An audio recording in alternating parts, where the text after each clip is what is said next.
everybody, welcome to the Blue Post Podcast. My name is Kelly. We're filming a special project that we hope to show you guys soon. But in the meantime, we're going to be talking about our first impressions of the new Wonder Woman movie. I'm going to be joined by James, Logan, and Charles. And then we'll also have a new segment called Showdown for you guys to check out right afterwards. So have fun.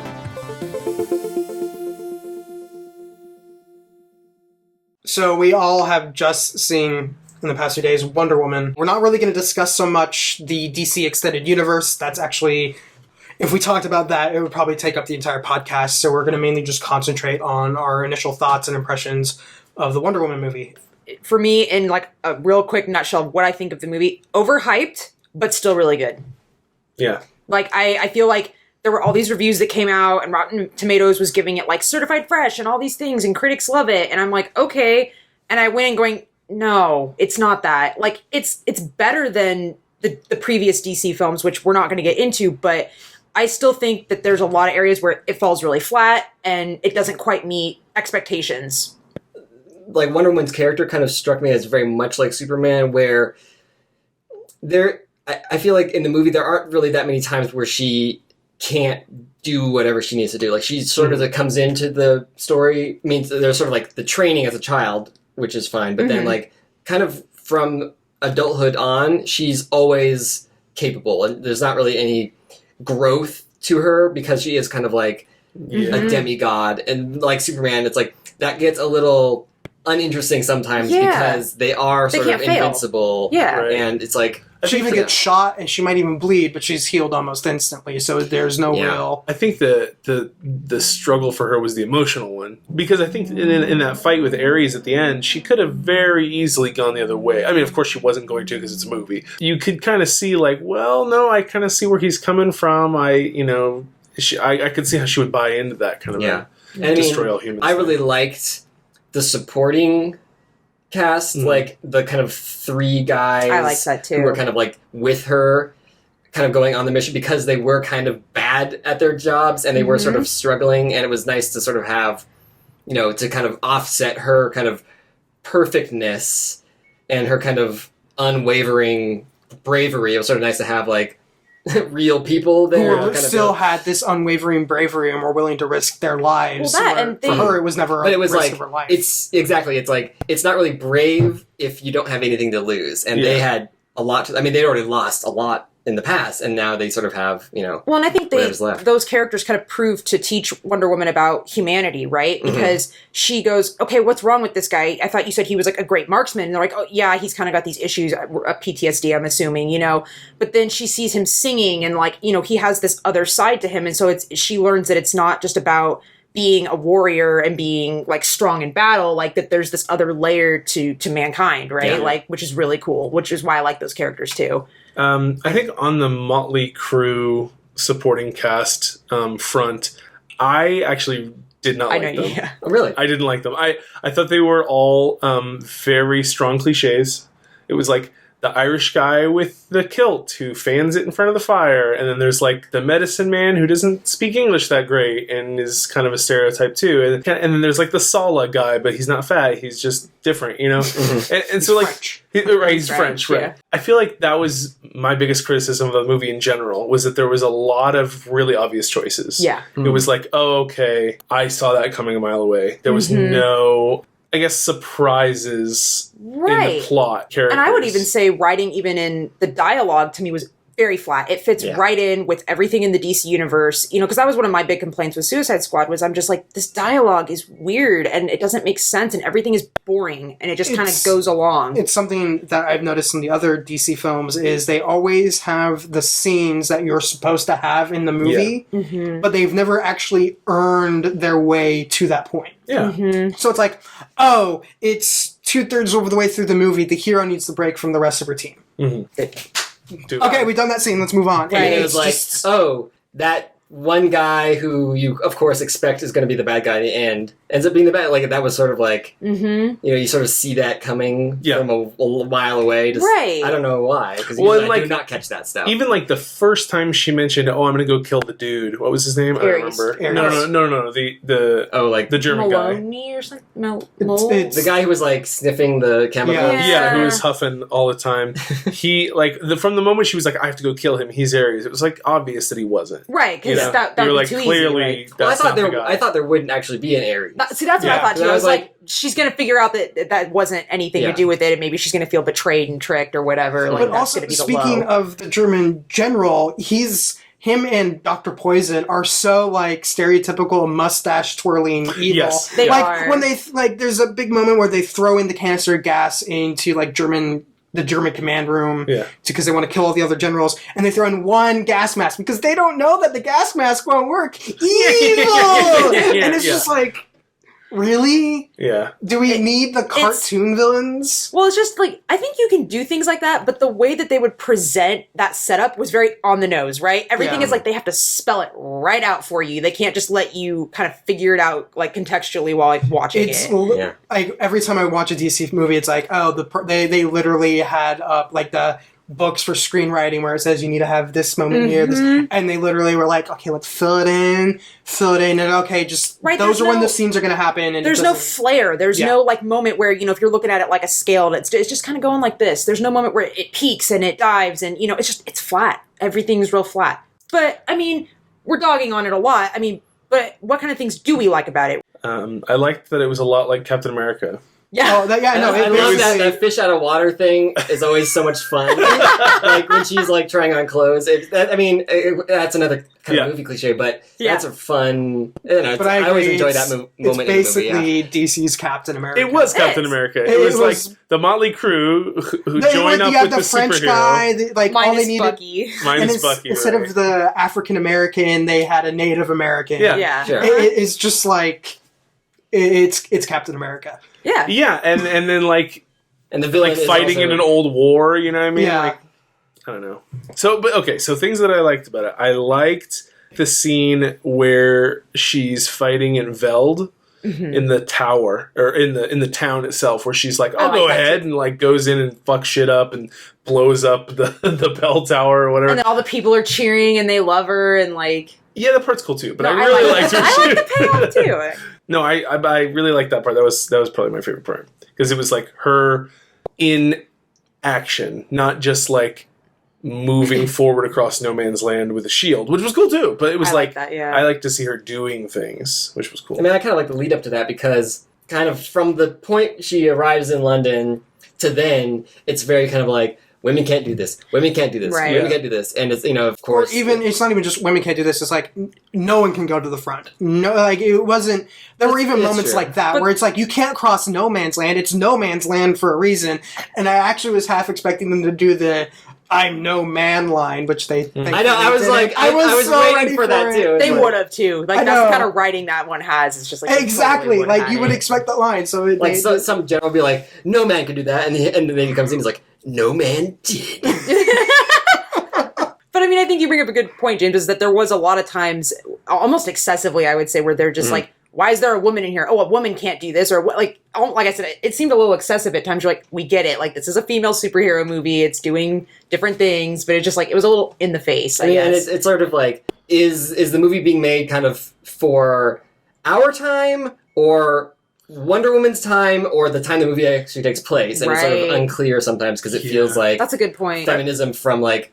Yeah. It's like a kind of old-fashioned feminism where it's like, you don't need a man, like sort of like you're on your own kind of feminism. I feel like that's sort of, I don't know, a little more out of date currently. Yeah.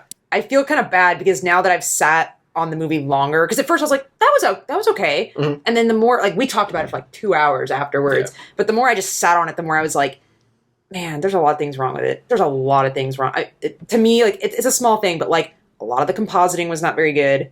And it was very jarring to me. Like, they would do excessive slow-mos and these jumps, and I'm just like, it's kind of like the Matrix-y moves. Well, yeah, but the backgrounds look bad. The compositing's off. Well, especially by the end, like, it's just the CGI fueled. It's bad. You know, something that I really liked that I know you disagreed with me on, but we'll see how you feel about it today. Now it's a couple days after. Like, I like that the character was not super sexualized, right? Like, I did not feel like it was played up like, look at her ass, like, look at her chest. Like, and that's some concern, especially the way that the outfit is sort of built. Oh, God, I hate... Her outfit is always that style. And it was like, functional. Like, from the island, it was like, everyone's kind of dressed like that, not to be like... But that's how Amazons are always kind of depicted, right? Like, it's not something that they chose in this movie to be revealing or, you know. But really, my whole thing is, Hephaestus makes this piece of armor for someone to wear, and he's like, you know what? You don't need coverage on your thighs. Well, like, that's something, it's... Like, that's the one part of the Wonder Woman costume that is, I'm just like... But that's in general. That's not this film. Yeah, that's in general. Right. It's like... Wouldn't she want some sort of leg armor? I mean, it's just like video game girl armor. It's just bras and underwear, you know? Well, see, so I still disagree. Okay. I still think she was very sexualized in the film.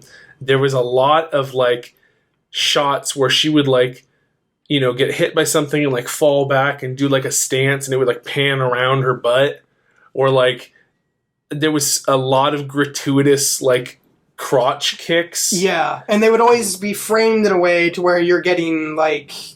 As close as you can, But do you think that that's something that, like, you interpret sexually? Because to me, I was like, that's so badass. Like, look at how cool she's. Like, look how strong I think part of it is my armor complaint. Is, like, I don't think it would have been a question of, are they being sexualized, if they actually had armor on their legs. I think for me, the thing of it is like, you brought this up that you thought that was, like, a distinct part of Wonder Woman's fighting style, which... I can agree with, but I also think that it's like, how cool would it have been if she didn't have to have that in her fighting style because she's a woman?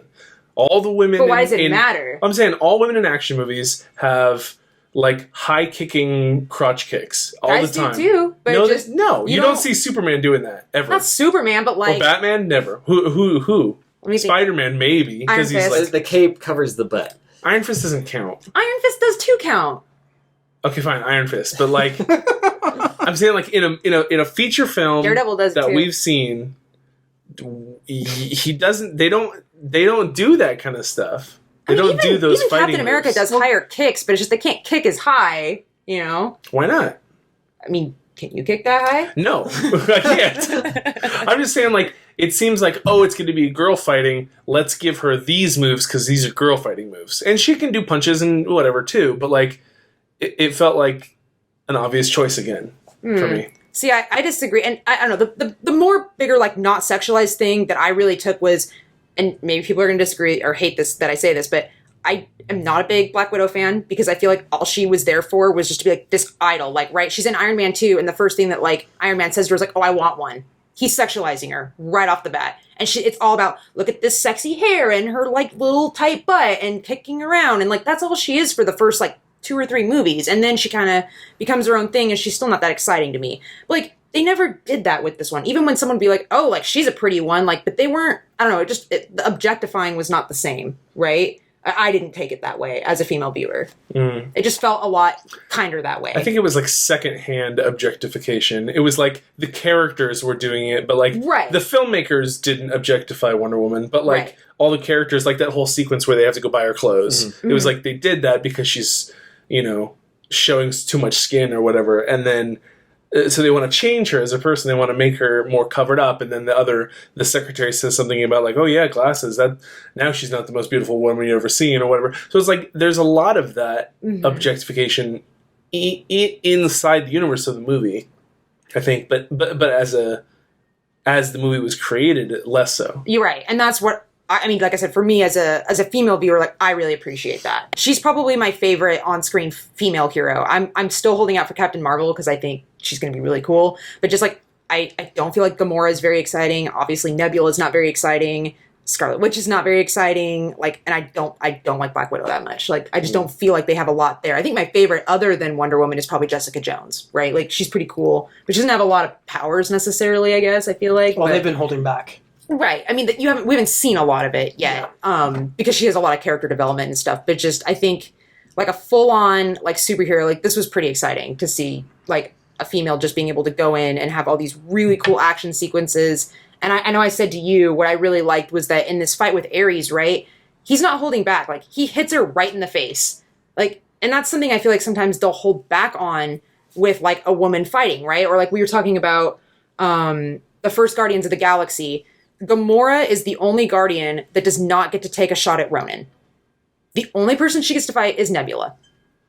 It's like a cat fight. And it's not very exciting. And to see Wonder Woman take on the main baddie, who's a guy, and he'll still just kick her, punch her, smash her under things, just like you would do to Superman or Batman. Same treatment. Like, that's pretty cool for me. The fight with Ares, I was just thinking, it sort of feels like it doesn't really need to be there. Yeah, I agree.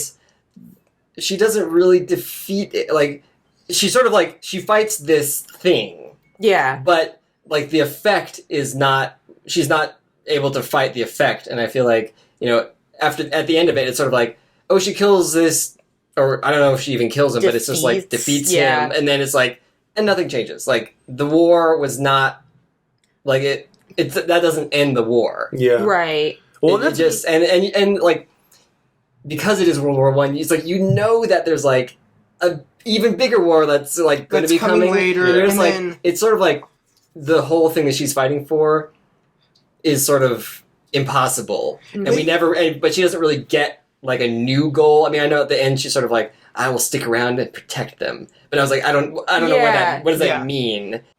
I got the vibe that this was like November of, it's either 1917 or 1918, but basically the very, very last few weeks of the war, because they're all talking about the armistice.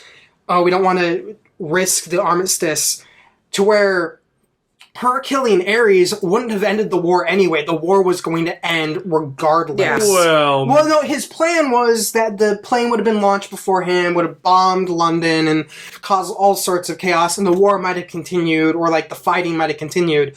But really all that needed to stop then was the plane, which was stopped by Steve Trevor, not Ares, which was stopped by Wonder Woman. And Ares, the effect of Ares was not stopped. Because it's not, like, Ares is sort of like, I don't know what effect Ares has on mankind, because it seems like... Well, they have the little thing where, like, the Germans lift off the gas masks, and they have the big smile while the CGI sun rises in the CGI distance. And it's like, night to day, like... Yeah. And I got the vibe, oh, this is supposed to be, you know, Ares' effect is changing, and I'm like, really? Because I kind of remember how the next war ends, and that's... Yeah. Well, but I think, like, without the knowledge that World War II is coming, you know what I mean? Like, the reason, I think, that they could explain in the movie, the reason that the war ends right then, the reason that they're talking about the armistice, whatever, is because Ares is defeated, right? Right. I mean, Dr. Poison is still alive. Dr. Poison could go make another fucking batch of whatever to blow up London again, right? Yeah. So there's no reason why it couldn't have just continued. I mean, yeah, they're talking about the armistice and whatever, but the guy who is lobbying for the armistice, who we find out is Ares, is no longer there. So maybe the armistice wouldn't have enough support, whatever, if this mystical Ares influence wasn't removed. But if it was this close to the end, we're talking about like months of negotiation, something that they had known in advance, the 11th hour of the 11th day of the 11th month. It was set in stone, more or less, by the time that entire confrontation happened. To where if you look at it, like, I know we're going into the weird historical aspects of the war, but if that fight is happening that late in the war, and his entire plan is, oh, I plan these armistices, but I set in motion all the stuff that's going to happen later. World War II happened because World War I, the treaty, royally screwed over Germany. Sure. Like, that's, an honest assessment of the Treaty of Versailles, is that it kind of royally screwed over Germany. All his work was already done. He didn't need to bomb London. That wouldn't have changed the long-term trajectory in any way, other than maybe the armistice was lasted longer. It went all the way to 39 instead of sooner. So maybe it's that we needed to see a little bit more of, like, in what ways did his powers, like, corrupt people, or in what direction did they shift? Because it seems so, like, abstract. We're not really sure He's why there to fight her, and that's it. Right, Yeah. like we don't really understand like what is he trying to gain, or what areas of like humanity did he try to curb towards war, and like you said with this armistice, like why does he have a bigger ploy? Can he foresee that it's going to lead into World War II? Well, like I what think- kind of, you know? He mentions that. He says, I'm trying to build this armistice so that it can be broken. Right. So, like, we'll have the armistice, we're going to stop fighting, whatever, but then the bomb will come in, and it'll seem like the Germans have broken the armistice, it'll create more fighting, it'll create more death, right? That's, I think, what he was Well, what shooting it created for immediately, but the armistice still had that effect of leading to the next war. Right, long term. Long term. So yeah, he might have had like a short-term goal of causing a fight, but Wonder Woman's killing Ares did not end the war. Mm-hmm. Like, what made sure the war did stay ended is the fact Steve Trevor blew up the plane. Okay. And so that's where I think my entire problem with that big fight with Ares is it honestly accomplished nothing. Because the one thing that did actually accomplish that end goal of stopping the war was Steve Trevor. Well, throughout the movie, right, you're always arguing about, does Ares exist? Like, That's what I was gonna say the is- whole thing, is like, is he really there? Is he really affecting Like, things? is she just holding on to going this off myth? this thing that's On a not belief. real? Right. Right. And even toward the end, you're like, did killing Ares even stop anything? And, we can make the argument for no. But I think it's like, for Wonder Woman, it mattered, But I would say that because I don't think it did matter, it undermines her arc. And that's where I come into the idea that Steve Trevor was actually the protagonist and the hero of the movie, is the fact that he has this ultimate final heroic action that preserves the peace. She just killed a Greek god in a side battle. Well, and I mean, killed, right? Because can you really kill a god? And if he really is the god that creates this war in people, like, obviously, if he was actually dead, that would, I mean, hyperbole, it would disappear, right? But it didn't, so he's defeated, not... I think he's comic book dead, which is he's dead until he appears in the next movie. But Right. then, I mean, they talk about there's Wonder Woman and Steve Trevor are talking on the little balcony after she kills the German guy, and he says, like, this is not an Ares influence thing. This is like a people thing. Yeah. Right. And they can go both ways, and people will kill each other, and people will, murder children and stuff like that. Like, that is not because of some mystical outside force. That is because of it's inside every person. And so I think, we're seeing that she maybe thinks that she can stop everything magically, and she can fix everything, and she can make it all good again. And she's the weapon, she's the god killer, But maybe that we don't get to see her realizing she's wrong, but we all can see it. We're all watching the movie and going, okay, well, obviously not. World War II happened. She didn't really stop the war. It was Steve Trevor who stopped the war because he stopped the plane.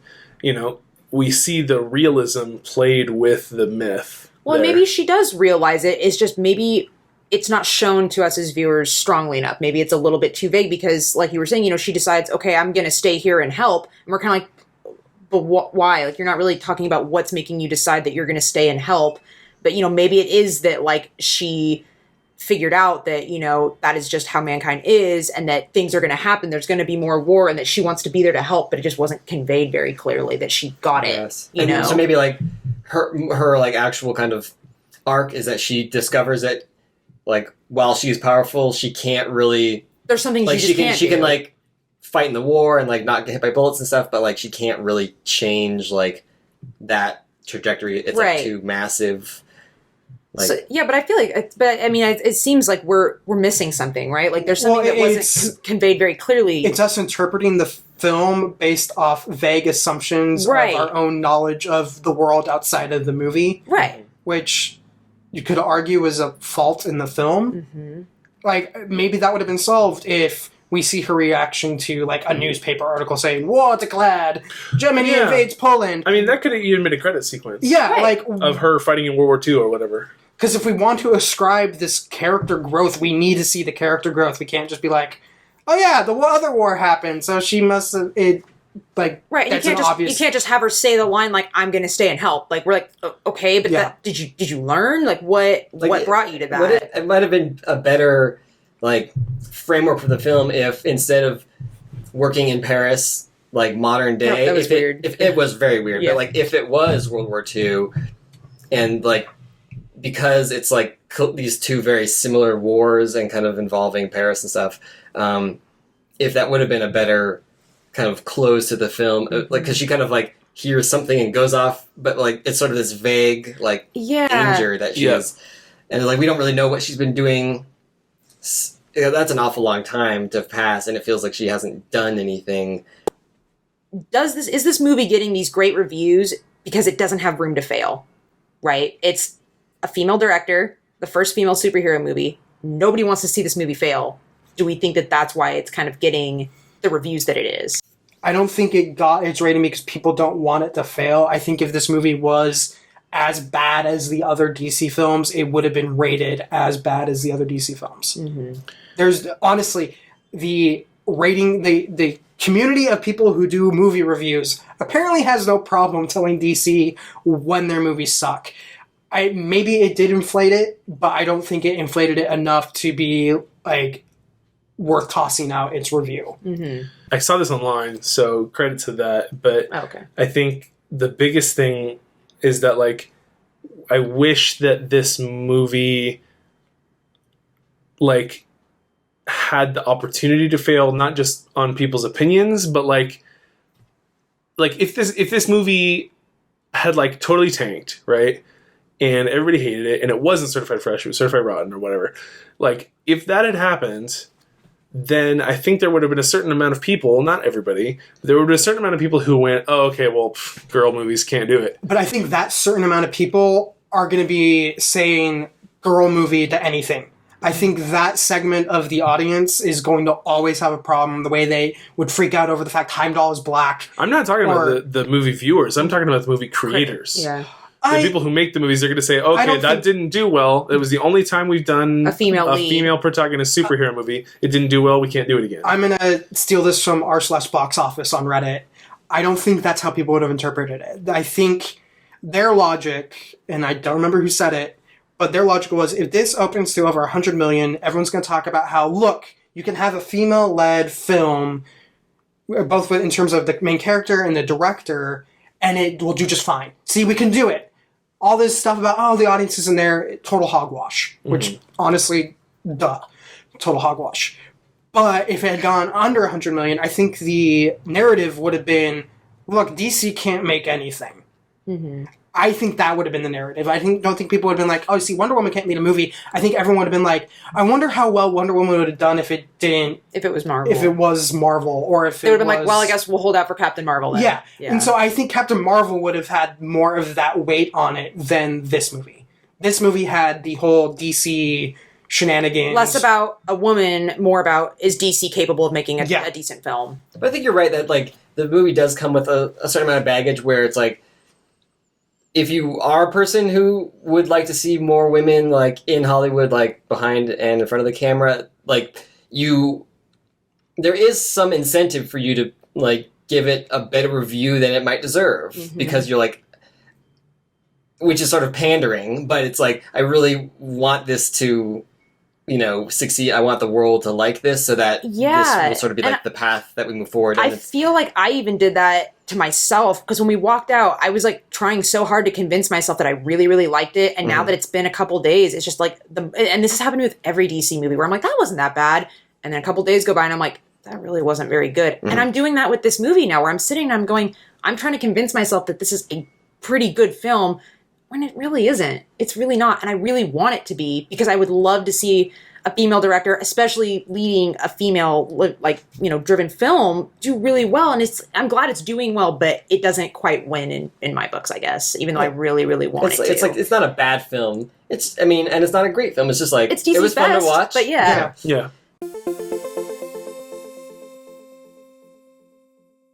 We're all friends here, and we don't argue nearly enough. So I can always do with more arguing. Yes. We get along way too well. Yeah, far too well. If you guys have ever played the game Super Fight, you know the concept of this segment. It's one person, or fighter, if you will, pit against another from different places, plucked out of their worlds, put them in some sort of neutral setting and have them duke it out. This is inspired by Robert. This goes out to you, Robert. He was my manager at my previous job. If you could distract him with something about comic books, he would like leave you alone for 20 or 30 minutes because he would be thinking about it so hard. So I remember one time we were sitting there. I said, oh, gosh, Robert, well, who do you think would win, Spider-Man or Darth Maul? And he just kind of, for a good 5 minutes, didn't say anything. And he was, writing on his clipboard or whatever, and he was just sitting there thinking.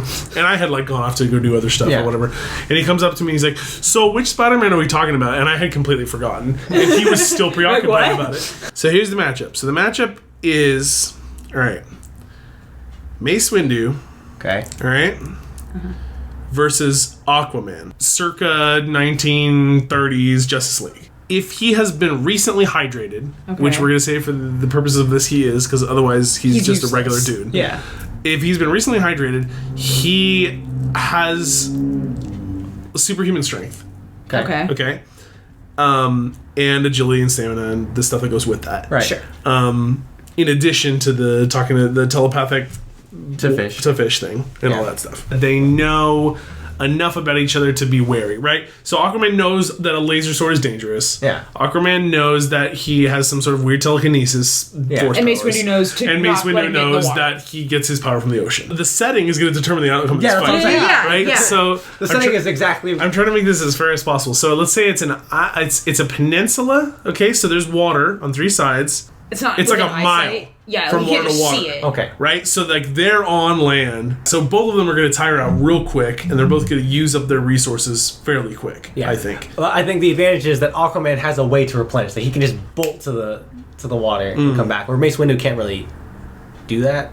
Right. But in the time that he would bolt to the water and come back, couldn't he meditate But he's fast, right? So, how long how would fast it are we take? talking? I mean, is it Flash, or is it No. No. So, it still could take minutes for him to run the mile and then run back, right? I mean, how fast did you guys run your mile in high school?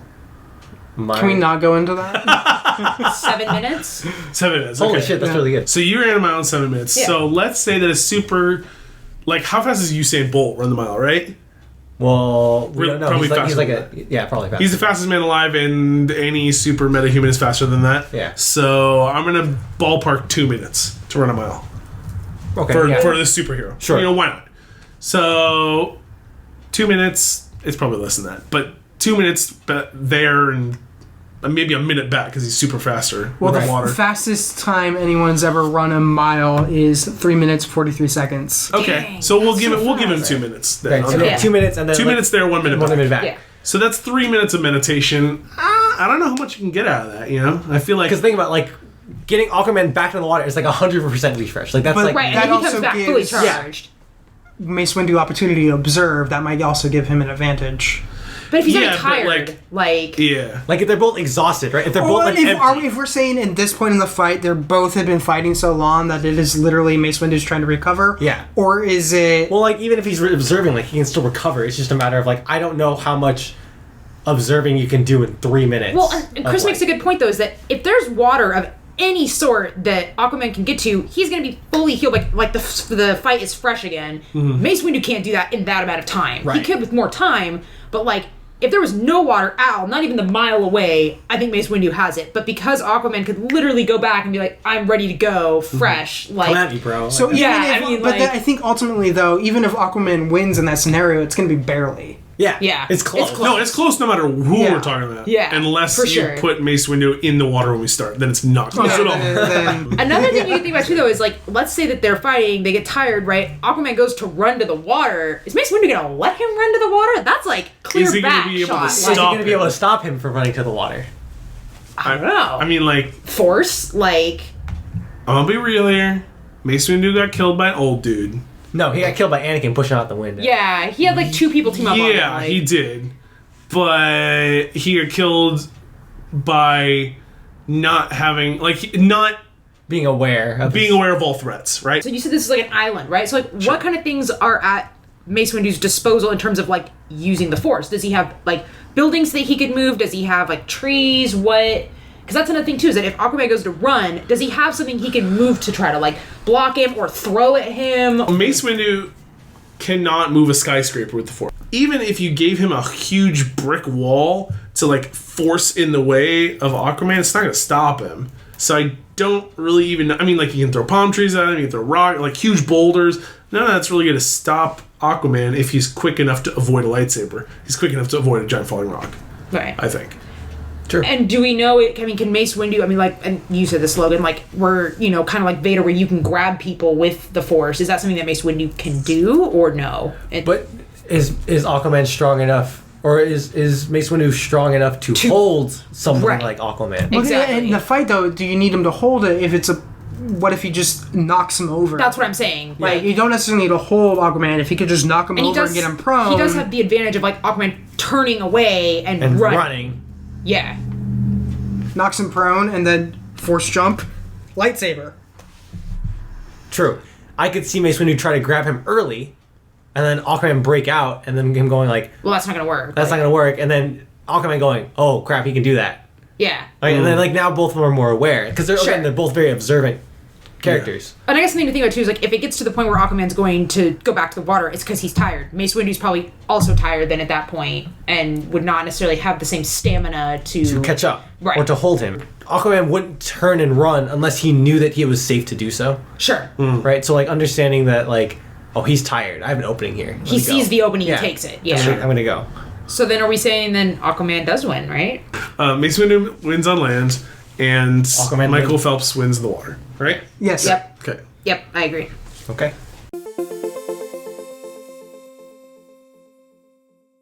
So, who do you think would have won? Let us know in the comments, and also let us know who else you'd like to see in our showdown segment for next time. But otherwise, that's it. Thank you for joining us, and we'll catch you next time.